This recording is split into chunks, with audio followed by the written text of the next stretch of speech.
नमस्कार, KTV news में आपका स्वागत है। मैं हूं स्तुति और आइए एक नजर डालते हैं शहर की प्रमुख सुर्खियों पर।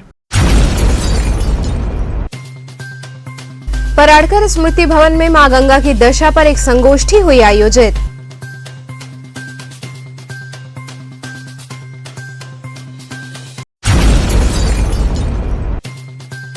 सांसद मेनका गांधी द्वारा पशु चिकित्सा पर अभद्र टिप्पणी किए जाने का आरोप लगाते हुए पशु चिकित्सकों ने काली पट्टी बांधकर जताया विरोध।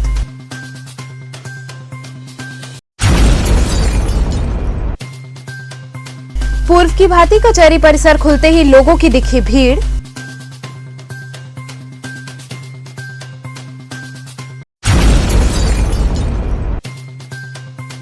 और एमएलसी वाराणसी खंड शिक्षक लाल बिहारी यादव पत्रकारों से हुए रूबरू।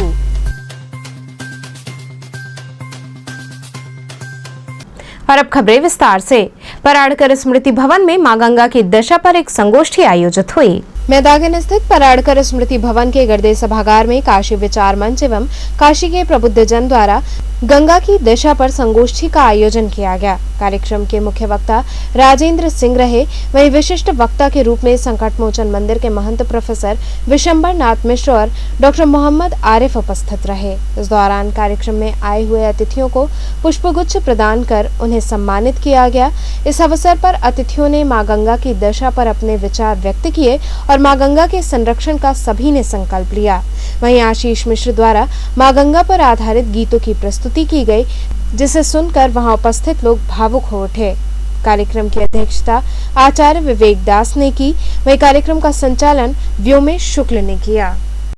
काशी की परंपरा को ही पूरी खत्म कर दी जा रही है, तो गंगा के नाम से ही काशी जाना जाता है। तो इस पर क्या किस तरह का आप लोग करेंगे जिससे लोग जागरूक हो मां गंगा को बचाएं? लोगों को बताएंगे कि हमारे यहाँ की जो इतनी समृद्ध विरासत है, ये सब जो यहाँ पर आज से नहीं परंपराओं से ये शहर स्थापित है, तो उसमें कोई इस तरह के चेंजेस आपके पूरे स्वरूप को बदल देगा। और देखिए, इसका रिकॉग्निशन पूरे विश्व में है, आपको उस स्थापित को अपने बचा के रखना चाहिए। क्या आप क्या संदेश देना चाहेंगे, कैसे बचाया जाएगा इसको? कैसे बचाया जाए? अपने पुराने चीज़ों को आप बचाइए और शहर जिसके लिए जाना जाता है, आप उस फील्ड में अपने को आगे बढ़ाइए।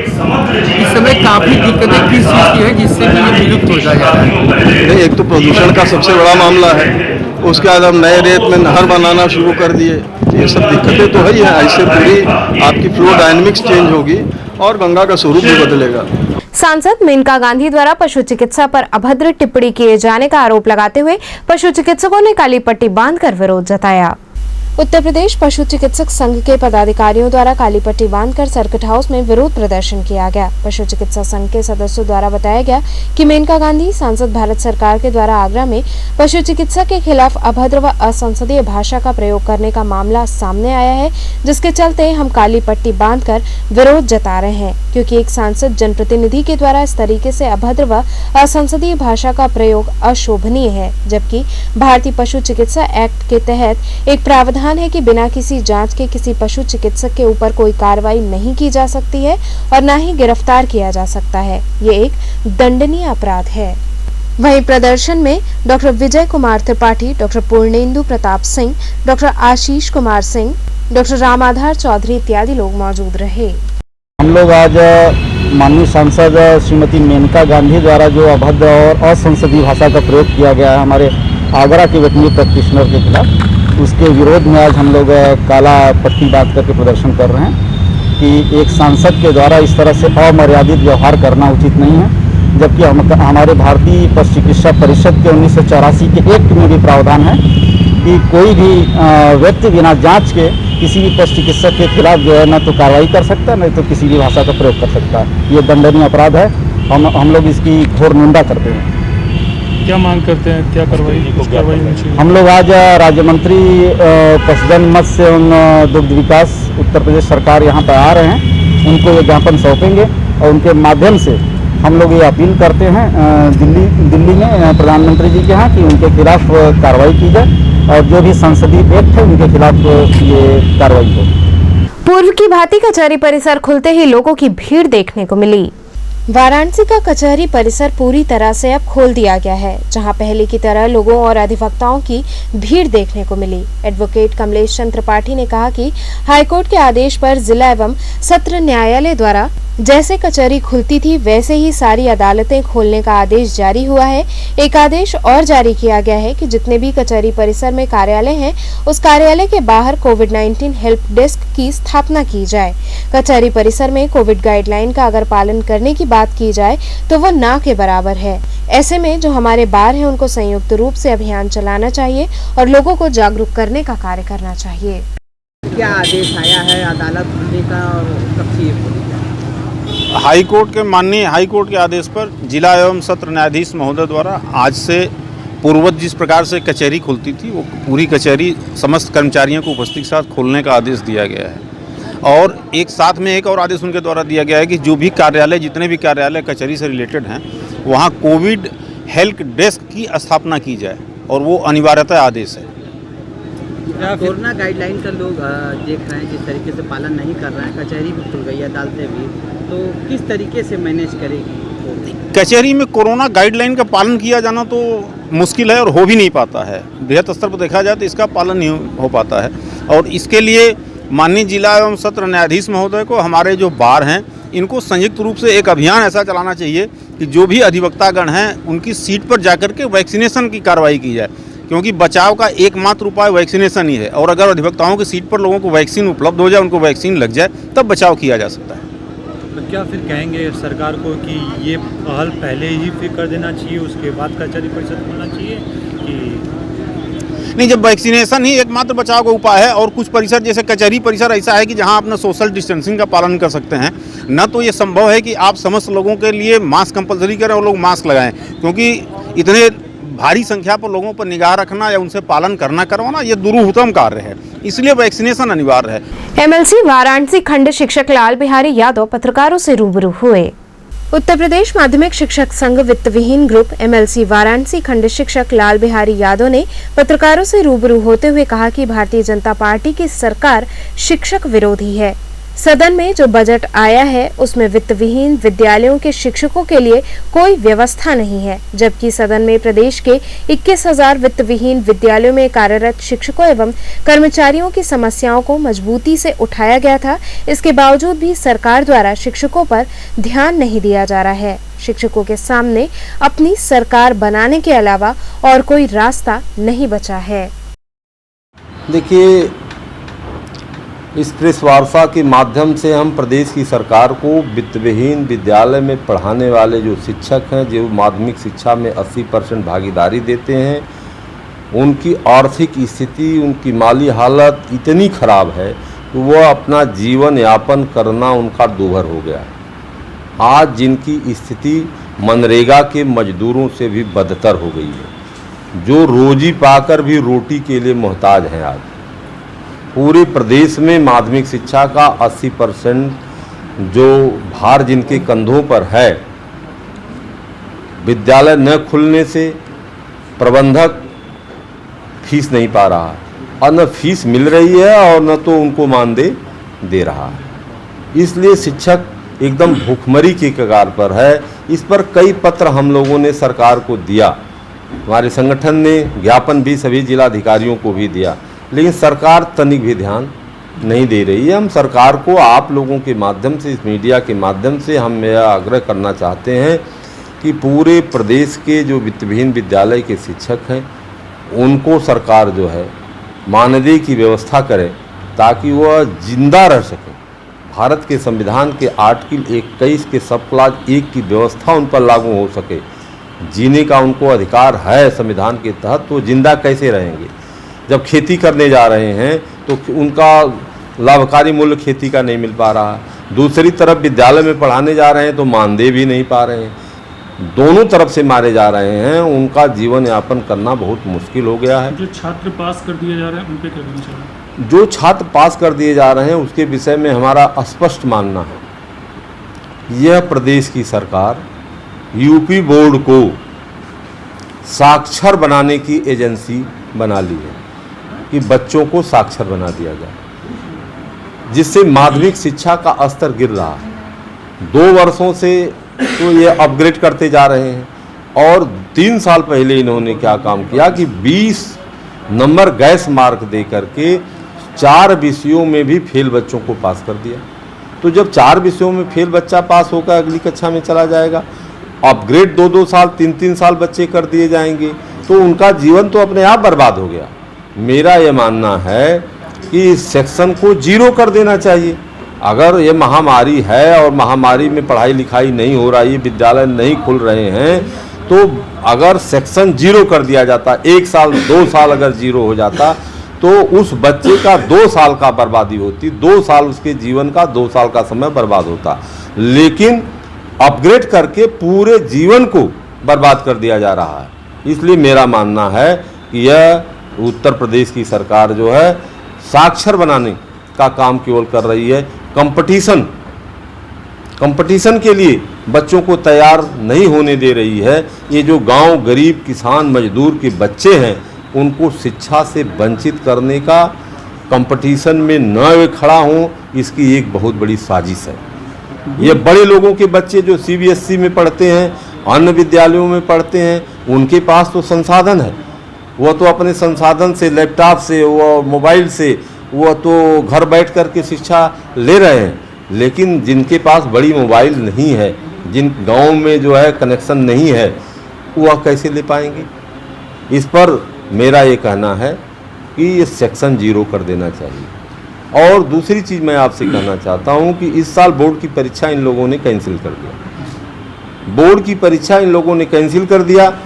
2 अरब 54 करोड़ रुपया, लगभग 58 लाख बच्चों से इन लोगों ने जो है हाई स्कूल का 501 रुपये के हिसाब से, इंटरमीडिएट का 601 रुपये के हिसाब से शुल्क वसूला था, जिससे 2 अरब 54 करोड़ कुछ रुपए जो है इनके खाते में गए।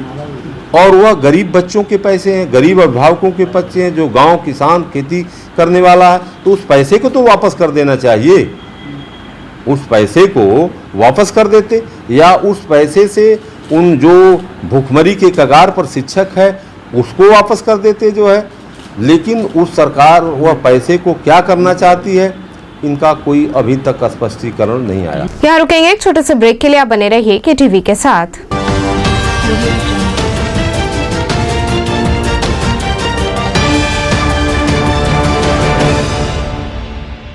खबरों से जुड़े रहने के लिए हमारे चैनल KTV वाराणसी को सब्सक्राइब करें और लेटेस्ट अपडेट्स के लिए बेल आइकन को प्रेस करें।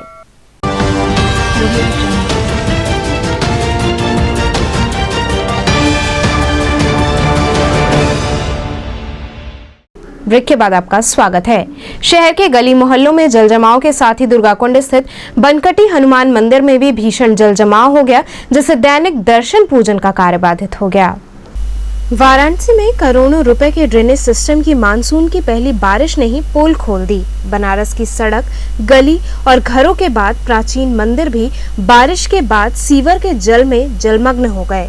बारिश के बाद दुर्गाकुंड स्थित बनकटी हनुमान मंदिर सीवर के जल से भर गया है। मंदिर परिसर के अलावा गर्भगृह में भी 1.5 फीट पानी लगने के कारण बुधवार की सुबह आरती और पूजा पाठ भी बाधित रही। मंदिर के गर्भगृह में सीवर का गंदा पानी भरे होने के कारण भक्तों को भी बिना दर्शन के ही मंदिर से वापस लौटना पड़ा, जिससे उनमें काफी आक्रोश था।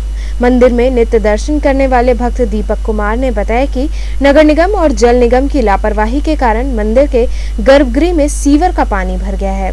मंदिर के प्रधान पुजारी गया प्रसाद ने बताया कि मंदिर में सीवर का जल प्रवेश करने के कारण बुधवार को दैनिक पूजा पाठ बाधित हुई।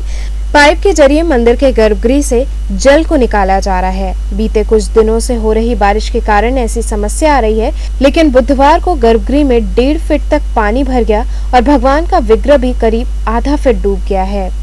गर्भगृह में पानी भर गया, हमारे गर्भगृह में पानी भर गया भैया। ये 8-10 साल से लगातार ऐसे ही हो रहा है।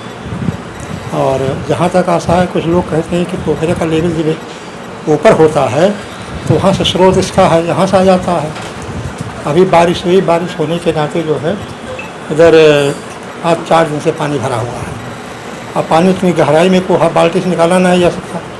पाइप लगा दिए हैं, पाइप थोड़ा थोड़ा खींच रहा है। बहुत बड़ा प्रॉब्लम हो गया। हम लोग तो आरती पूजा भी नहीं कर पा रहे।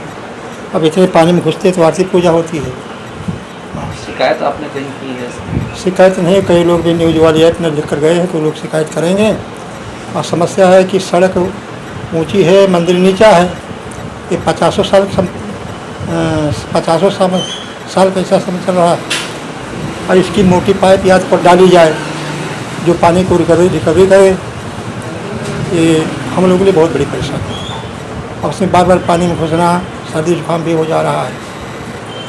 वहीं शहर में कई स्थानों पर जल जमाव की स्थिति उत्पन्न हो गई है। वहीं औरंगाबाद कूलर मार्केट में पानी जमा होने से लोग काफी परेशान हो गए हैं। लोगों का कहना है कि सभासद की लापरवाही से सीवर लाइन सही न होने के कारण औरंगाबाद मार्केट में कुछ ही देर की बारिश में जल जमाव हो जाता है। लोगों ने इस समस्या से जल्द निजात दिलाए जाने की मांग की। खजुरे स्थित बाबा पृथ्वीश्वर महादेव प्रांगण में स्थित आनंदकरण हनुमान जी का श्रृंगार किया गया। हर वर्ष की भांति इस वर्ष भी खजुरे स्थित बाबा पृथ्वीश्वर महादेव प्रांगण में ज्येष्ठ माह के आखिरी बड़े मंगलवार को आनंदकरण हनुमान जी का भव्य श्रृंगार किया गया। इस अवसर पर बाबा की अलौकिक झांकी सजाई गई, साथ ही प्रभु की भव्य आरती की गई। इस मौके पर सुंदरकांड का पाठ भी हुआ। कार्यक्रम संयोजक मनीष चौबे ने बताया कि कोरोना काल को देखते हुए इस बार भंडारे का आयोजन स्थगित कर दिया गया है। आए हुए सभी भक्तजनों ने आनंदकरण हनुमान जी से प्रार्थना की कि जल्द से जल्द सभी को कोरोना से मुक्ति मिले। कार्यक्रम में प्रमुख रूप से अभय दुबे, राजकुमार उपाध्याय, पंकज सिंह, ब्रजेश मौर्य, विवेक सिंह इत्यादि लोग मौजूद रहे। आज यहाँ खजुरे स्थित बाबा पृथ्वीश्वर महादेव जी के दरबार में आनंदकरण हनुमान जी का हर वर्ष जेठ माह में, साल भर में सबसे बड़ा महीना जेठ माह का होता है, वो हनुमान जी को बड़ा प्रिय होता है। तो हर वर्ष जेठ माह में आखिरी बड़े मंगलवार को बाबा का भव्य श्रृंगार और भंडारे का आयोजन किया जाता है। इस बार कोरोना काल को देखते हुए भंडारे का आयोजन कैंसिल कर दिया गया है, लेकिन बाबा का नूतन वस्त्र धारण कराकर, माला फूल चढ़ाकर, श्रृंगार कर, सुंदरकांड का पाठ कर, बाकी बाबा को प्रसाद, लड्डू, बेसन का लड्डू और चने का भोग लगाकर, फलों का भोग लगाकर प्रसाद वितरण इस बार किया जाएगा। और सभी भक्तजनों ने यही प्रार्थना किया, महंत जी के द्वारा यही प्रार्थना कराया गया कि जल्द से जल्द काशी के साथ पूरे भारत देश को इस कोरोना महामारी से निजात मिले। बारिश के चलते लगातार गंगा के जलस्तर में बढ़ोतरी हो रही है। पहाड़ी और मैदानी क्षेत्रों में हो रही बारिश के चलते गंगा के जलस्तर में बढ़त जारी है। केंद्रीय जल आयोग के मुताबिक बीते 24 घंटे में 1 मीटर के करीब गंगा का जल बढ़ गया है। 1.30 सेंटीमीटर प्रति घंटे की रफ्तार से गंगा में बढ़ाव हो रहा है। कई घाटों की निचली सीढ़ियां पानी में डूब चुकी हैं। बढ़ते जलस्तर को देखकर प्रशासन की तरफ से भी अलर्ट जारी कर दिया गया है। वहीं गंगा घाट किनारे रहने वाले लोगों की चिंताएं बढ़ गई हैं। पुलिस ने शहर में चक्रमण कर लोगों से कोविड गाइडलाइन का पालन करने की अपील की। वाराणसी में लगातार पुलिस प्रशासन की चेतावनी के बाद भी सड़कों पर भीड़ उमड़ रही है। इसे देखते हुए दशाश्वमेध प्रभारी राजेश सिंह अपनी टीम संग सड़क पर उतरे और लोगों से कोविड गाइडलाइन का कड़ाई से पालन करने की अपील की। उन्होंने लोगों से मास्क लगाने, उचित दूरी बनाने के साथ ही प्रशासन का सहयोग करने को कहा। चक्रमण के दौरान उन्होंने सख्त हिदायत दी कि यदि अभी भी कोई इन नियमों का पालन नहीं करता है तो उन पर कड़ी कार्रवाई की जाएगी। वहीं चौकी प्रभारी पांदरीबा ने अपनी टीम के साथ लाउडस्पीकर के माध्यम से लोगों को नई गाइडलाइन के विषय में जागरूक किया। साथ ही गाइडलाइन के अनुरूप सुबह 9 बजे से रात 9 बजे तक ही दुकानें खोलने को कहा। वाराणसी के राजेश जायसवाल रेडीमेड गारमेंट का बिजनेस शुरू करके कई लोगों को रोजगार मुहैया कराने का कार्य कर रहे हैं। प्रधानमंत्री के संसदीय क्षेत्र वाराणसी के रहने वाले राजेश जायसवाल ने दिल्ली में 6 लाख रुपए सालाना के पैकेज की नौकरी छोड़कर वाराणसी में ही प्रधानमंत्री रोजगार सृजन कार्यक्रम से जुड़कर 20 लाख का लोन लिया व रेडीमेड गारमेंट के काम से जुड़ गए। उन्होंने इन पैसों से आधुनिक मशीनों को खरीदा और उससे यहाँ कपड़े सिलने का काम शुरू कर दिया। इन्होंने अपने यहाँ इस काम को करने के लिए करीब 50 लोगों को जोड़ रखा है। इनकी फैक्ट्री पर जहाँ 20 से 25 लोग कपड़े की सिलाई, कटिंग और इनकी पैकिंग के कार्य से जुड़े हुए हैं, तो वहीं इस क्षेत्र की कुछ महिलाएं भी जो कि घरों पर रहकर काम करके अपनी आमदनी कर रही हैं। राजेश जायसवाल ने बताया कि प्रधानमंत्री ने जब इस बात को कहा कि जॉब क्रिएटर बनिए, तब से ही मेरे मन में ये विचार आने लगा कि क्यों ना मैं कुछ ऐसा करूं जिससे लोगों को रोजगार दे पाऊं। उसके बाद मैंने रेडीमेड गारमेंट का व्यापार शुरू किया। आज हमारे यहाँ से बने हुए कपड़े झारखंड, बिहार, उत्तर प्रदेश के सभी जिलों में भेजे जाते हैं। इसके साथ ही हम और भी दूसरे राज्यों से अपने कपड़ों के लिए संपर्क साध रहे हैं। उन्होंने कहा कि प्रधानमंत्री रोजगार सृजन कार्यक्रम हम जैसे युवाओं के लिए हमारे सपनों को सच करने की एक ऐसी योजना है जिससे कोई भी युवा पढ़ लिख कर खुद आत्मनिर्भर हो सकता है और साथ ही दूसरों को भी रोजगार उपलब्ध करा सकता है। मैंने PMEGP के तहत 20 लाख रुपए का मुझे लोन ग्रांट हुआ और उससे अब एडवांस मशीनें मैं अपने कारीगरों को दे पाया और आज के टाइम में हमारा जो प्रोडक्शन है बहुत अच्छा निकल रहा है नई मशीनों के टेक्निक से और धीरे धीरे हम पूरे यूपी, बिहार और झारखंड में अपने माल का प्रोडक्शन हम दे पा रहे हैं और लोग उनकी सराहना भी कर रहे हैं। और धन्यवाद मोदी जी जो आपने इतने अच्छे स्कीम जो लॉन्च किया जिसके कारण कि हम युवा जो हैं धीरे धीरे इंडिया जैसे जगह में हम अपने भारत देश में बहुत अच्छा हम कर पा रहे हैं, अपना काम कर पा रहे हैं। मैं यहाँ रिमेंस गारमेंट्स में कटर मास्टर हूँ। हमारे मालिक मिस्टर राजेश जायसवाल जी हैं और हम इसके पहले जब लॉकडाउन से पहले मैं दिल्ली में काम कर रहा था, लेकिन जब लॉकडाउन हुआ तो हम चले आए बनारस में अपने घर पे और यहाँ आने के बाद हमको पता चला कि यहाँ पर रेडीमेड का काम होता है।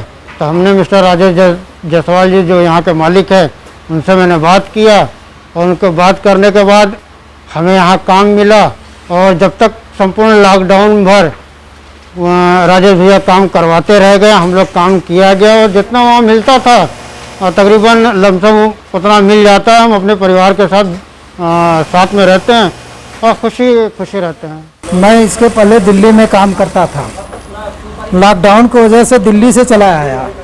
यहाँ आने के बाद हमें पता लगा कि यहाँ बनारस में राजेश भैया एक कारखाना डाले हैं और इस कारखाने के अंदर मैं आया, तब से मैं यहाँ काम कर रहा हूँ। हमारा जो इसी से परिवार का गुजर हो रहा है और हमें लॉकडाउन में पैसा भी जितना वहाँ मिलता था उतना यहाँ मिल रहा है। अब हमें वहाँ जाने की कोई ज़रूरत नहीं है और मैं अपनी मेहनत से, लगन से उसी तरह से काम कर रहा हूँ जैसे वहाँ करता रहा। और खुशी होता है जब आपको आपके परिवार के बीच में ही रहकर काम मिल जाए जी और बाहर न जाना पड़े। हाँ, परिवार से दूर न रहना। हाँ, न रहना पड़े साहब। इससे बेहतर खुशी क्या होगी जो उतनी कमाई यहाँ हो जाए तो, और फिर हमारा परिवार का गुजर जब उतने ही पैसे में यहाँ हो रहा है, जो हम दिल्ली में बाहर कमाते थे वही पैसा हमें यहाँ मिल रहा है और समय से हम आते हैं, अपना काम करते हैं। सोशल डिस्टेंसिंग का पालन भी होता है हमारा। कोरोना काल में हमारे लिए काम भी नज़दीक है, मिल रहा है। कोरोना काल में भी क्या आपको ये काल लगातार मिलता रहा? जी हाँ, जी कोरोना काल में हम सोशल डिस्टेंसिंग का पालन करते हुए बच बचा के काम करते रहे। तो चलते चलते पुनः एक नजर डालते हैं शहर की प्रमुख सुर्खियों पर। पराड़कर स्मृति भवन में मां गंगा की दशा पर एक संगोष्ठी हुई आयोजित।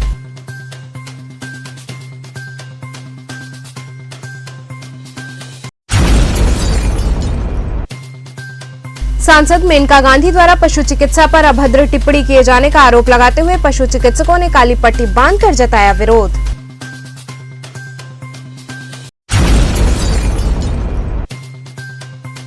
पूर्व की भांति कचहरी परिसर खुलते ही लोगों की दिखी भीड़।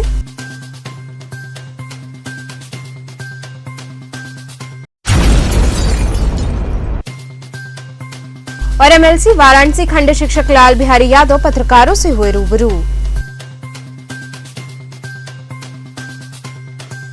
तो ये थे आज के समाचार।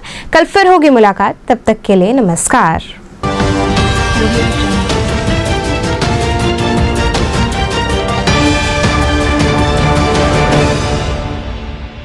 खबरों से जुड़े रहने के लिए हमारे चैनल KTV वाराणसी को सब्सक्राइब करें और लेटेस्ट अपडेट्स के लिए बेल आइकन को प्रेस करें।